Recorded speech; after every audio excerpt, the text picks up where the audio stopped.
What's up, guys? Welcome back to another episode of Empyrion. In this episode, I'm going to show you guys the Light Star Civil Carrier that I built.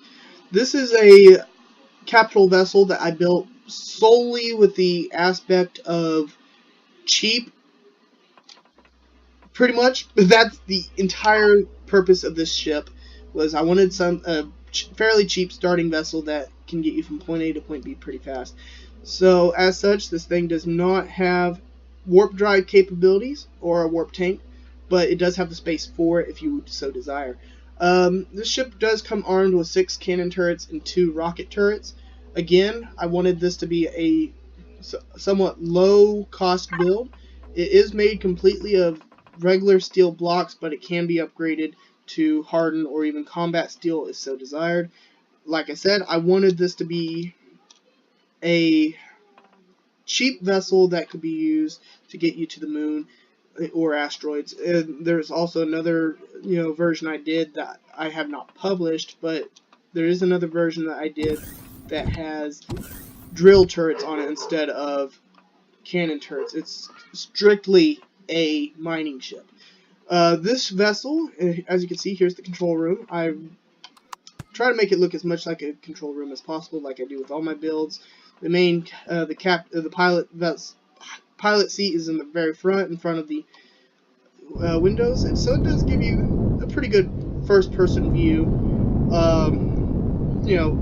Fairly decent view. It also gives you a very nice third-person view if you like to look at your ship specifically while you're flying.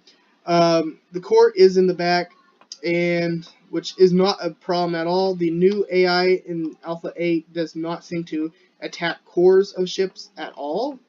They only attack thrusters, turrets, anything that powers a ship, really. And the core seems to be the last thing they'll actually target. So, which is actually pretty nice, and that's why I wasn't too worried about where the core was on this build. Now, up top, overlooking the bridge, we do have a fridge and a food processor, as well as a med station. Ventilators up top. We do have the ammo boxes on the sides here. Since there aren't any thrusters or anything like that around here, the ammo boxes are not normally a target. In here we have ourselves a repair station as well as an armor station, as well as a couple passenger seats. In here we do have O2 stations as well as plenty of O2 tanks. Pretty good little section there. We do have a constructor, so you can use constructor as well as a cargo box. This is just a large constructor. I did not go with the advanced constructor because this is a early build kind of vessel. In fact, let's see here, what is the unlock level is 12, so you can get in here and you can unlock this vessel pretty fast. Each of these doors go into a cargo bay, and this might look pretty similar to my Lexington class. This is basically what this evolved into, the Lexington class light carrier I built.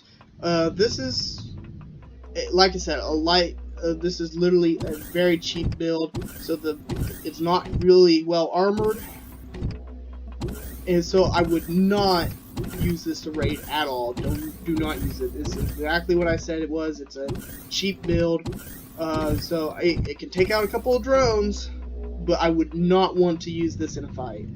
But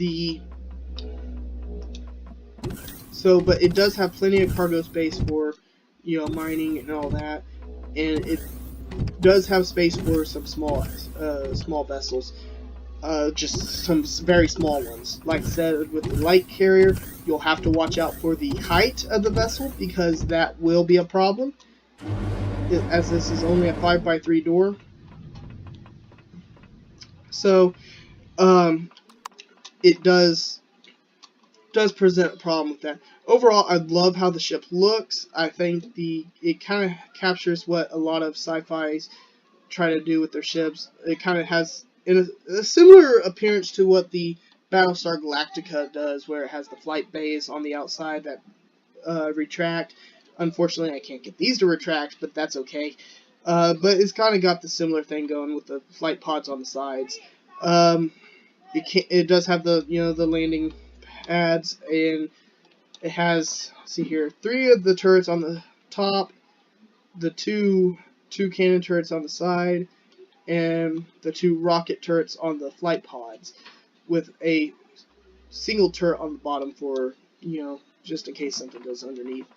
Overall, I really like how this ship looks. It's, like I said, very small ship. It's very early on build, and I think it would definitely be something that would be useful. It does have room for upgrades, and you can rearrange the way the engine rooms are set up fairly easily, adding some armor and stuff. I really think the back of the ship looks good. I really like the way the engine pods look, or the engine sections look on the back. It does not use anything bigger than medium thrusters. With that said, it does have pretty good maneuverability, and I'll show that in a second. So it does get up to speed real fast. It does turn fairly good for a ship, for a capital vessel, and it does slow down real fast too. So as you can see, it moves relatively fast. So, some final things, like I said, it does have only 8 turrets. It does have 12 RCS units, which is good. It does have everything you need to, you know, construct, or, you know, construct while you're on a moon or whatever. So as long as you take enough supplies, you can use this on the moon. Like I said, it does not have warp capabilities, and I didn't really build this with the space for warp capability, but, you know, I'm sure if you wanted to find a way to make it warp capable, you could. Anyway, that's going to do it for this. I just wanted to show you